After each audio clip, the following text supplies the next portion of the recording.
सार्थ तुकाराम महाराज गाथा अभंग 557. कोणाच्या आधारे करू मी विचार, कोण देईल धीर माझ्या जीवा. कोणाच्या आधारे करू मी विचार, कोण देईल धीर माझ्या जीवा. शास्त्रद पंडित नवे मी वाचक, यती शुद्ध एक ठाव नाही. शास्त्रज्ञ पंडित नवे मी वाचक, यती शुद्ध एक ठाव नाही. कलियुगी बहु कुशळ हे जन, छळीतील गुण तुझे गाता. कलियुगी बहु कुशळ हे जन, छळातील गुण तुझे गाता. मज हा संदेह झाला दोही सवा, भजन करू देवा किंवा नाही. मज हा संदेह झाला दोही सवा, भजन करू देवा किंवा नाही. तुका म्हणे आता दुराविता जन, किंवा हे मरण भले दोन्ही. तुका म्हणे आता दुराविता जन, किंवा हे मरण भले दोन्ही. कोणाच्या आधारे करू मी विचार, कोण देईल धीर माझ्या जीवा. अर्थ स्वतःच्या दुहेरी पेचात सापडलेल्या अवस्थेचा विचार करून तुकाराम महाराज म्हणतात, मी कोणाच्या आधाराने विचार करू, मला कोण धीर देईल. मला शास्त्र कळत नाही, मी पंडित नव्हे, माझे वाचनही विशेष नाही, माझी जातही शुद्ध नाही, मला काहीच ठाव नाही, आधार नाही. अहो देवा, या कलियुगातले लोक फार चालाक आहे. तुमचे गुण मी गाऊ लागलो तर ते माझे नक्की छळ करतील. मला दोन्ही बाजूनी संशय येत आहे. आता मी तुमचे भजन करू की नको. आता मला लोकांच्या संग तरी सोडायला पाहिजे, किंवा मरून तरी गेलो पाहिजे. सार्थ तुकाराम महाराज गाथा अभंग 558. काय उणे झाले तुझ समर्थासी, ऐसा मज पाशी कोण दोष. काय उणे झाले तुझ सामर्थाशी, ऐसा मज पाशी कोण दोष. जो तू माझा न करशी अंगीकार, सांगे न विहार संतामध्ये. जो तू माझा न करसी अंगीकार, सांगे न विहार संतामध्ये. तुझ विनरत अनेकाचे ठाई, असे कोण गाही दावी मज. तुझ विनरत अनेकाचे ठाई, ऐसे कोण गाही दावी मज. तुका म्हणे काय धरणी गुमान, सांग उगवून पांडुरंगा. तुका म्हणे काय धरुणी गुमान, सांग उगवून पांडुरंगा. काय उणे झाले तुझ समर्थासी, ऐसा मज पासी कोण दोष. अर्थ, आपल्या अनन्य भक्तिभावाबद्दल देव संशय घेत आहे अशी कल्पना करून तुकाराम महाराज देवाशी वाद घालत आहेत. ते म्हणतात, अहो देवा, तुम्ही समर्थच आहात, तुमच्यामध्ये काही उणीव उत्पन्न झाली का, आणि माझ्या अंगी एखादा दोष आहे का, की ज्यामुळे तुम्ही माझा अंगीकार करीत नाही. मी हा सर्व व्यवहार संतांच्या कानावर घालीन.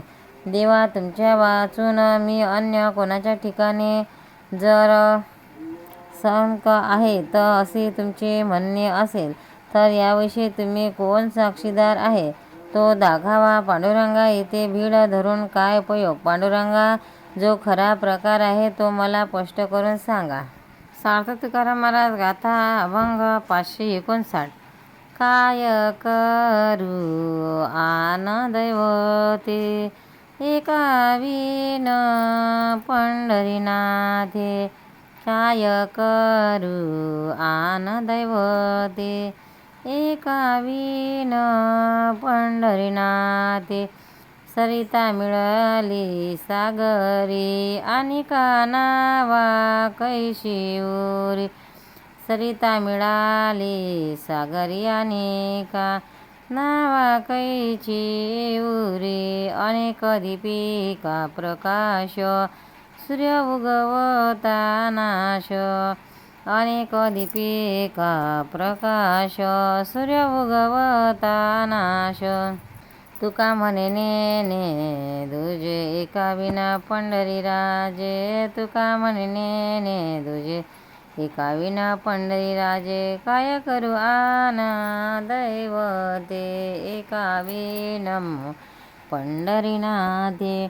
महाराज आपल्या अनन्य भक्तीबद्दल बोलत आहे. ते म्हणतात, एका पंढरीनाथा वाचून मी आणखी दुसऱ्या दैवताची भक्ती कशाला करू. नदी समुद्रात मिळाल्यावर मग ती वेगळ्या नावाने कुठे उरते. अनेक दिव्याचा प्रकाश रात्री उपयोगी असतात, तरी सूर्य उगवताच ते मालवले जातात. त्याचा प्रकाश व्यर्थच ठरतो. तसाच एक पंढरीनाथ असताना मी दुसरे काही जाणत नाही.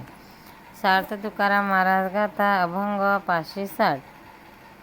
काय करू कर्मा कर्म बरे सापडले वर्म. काय करू कर्मा कर्म बरे सापडले वर्म. होशी नामाचं सारिका समजाविली नाही लेका. होशी नामाचं सारिका समजाविली नाही लेखा. नाही वेचावेच झाला उरला आहे सी संचला. नाही वेचावेच झाला उरला आहे सी संचला. तुका म्हणे माझे काय होईल तुम्हा ओझे. तुका म्हणे माझे काय होईल तुम्हा ओझे. काय करू कर्मा कर्म बरे सापडले वर्म. अर्थ देवाशी सलगीने बोलताना महाराज म्हणतात, मी कर्म आणि अकर्म याचा विचार कशाला करू. या सर्वांचे जे मुख्य वर्म म्हणजे तुझे नाम माझ्या हाती मिळाले आहे. दीनदयाळ असे तुझे नाव आहे आणि तसाच तू कृपाळू होतोस. आजपर्यंत ज्यांनी तुझ्या नामाचा आश्रय घेतला त्यांना तू त्याच्या इच्छेप्रमाणे दिले व त्याचे समाधान केले. आजपर्यंत तुझ्या नामात वजाबाकी काही झालेली नाही आणि अधिक उणे काही झालेले नाही. तू जसा आहेस तसाच पूर्व आहे. देवा, माझा अंगीकार केल्याने तुम्हाला काही ओझे होईल काय. सार्थ तुकाराम महाराज गाथा अभंग 561. एकी केली हातो फळी ठायावळी पावले. एकी केली हातो फळी ठायावळी पावले. आम्ही देवा शक्तिहीने भाकुतेने करुणा. आम्ही देवा शक्तिहीने भाकुतेने करुणा. पावटणी केला काळ जया बळ होते ते. पावटणी केला काळ जया बळ होते ते. तुका म्हणे वीर संत धीर समुद्र. तुका म्हणे वीर संत धीर समुद्र. एकी केले हातो फळी ठायावळी पावले. अर्थ संतांबद्दल आणि स्वतःबद्दल तुलनात्मक दृष्टीने बोलताना महाराज म्हणतात, देवा, किती एक बलाढ्य साधू संत हातावर हात मारून म्हणजे प्रतिज्ञा करून पांडुरंगाच्या पदी मिळून गेले, पण तरी शक्ती आमच्या अंगी नाही. आम्ही अशक्त आहोत, म्हणूनच तर तुमच्याजवळ करुणा भागत आहोत. त्यांच्या अंगी बळ होते अशा सामर्थ्य संतांनी काळाच्या डोक्यावर पाय दिला, म्हणजेच ते काळाच्या पलीकडे गेले व तुझ्या ठिकाणी प्रविष्ट झाले. संत हे सगळ्या शूरातले शूर आहेत आणि धैर्याचे सागर आहेत, पण मी तितका धैर्यवान नाही, म्हणून तू मजवर दया कर अशी विनंती आहे. पंढरीनाथ भगवान की जय. भक्तांनो, व्हिडिओ आवडल्यास व्हिडिओला लाईक करा, शेअर करा, सबस्क्राईब करा. तसेच बाजूला असलेल्या बेलवर क्लिक करा, म्हणजे याच्यापुढील सर्व व्हिडिओ तुम्हाला सर्वात आधी मिळत जातील. जय श्री कृष्ण.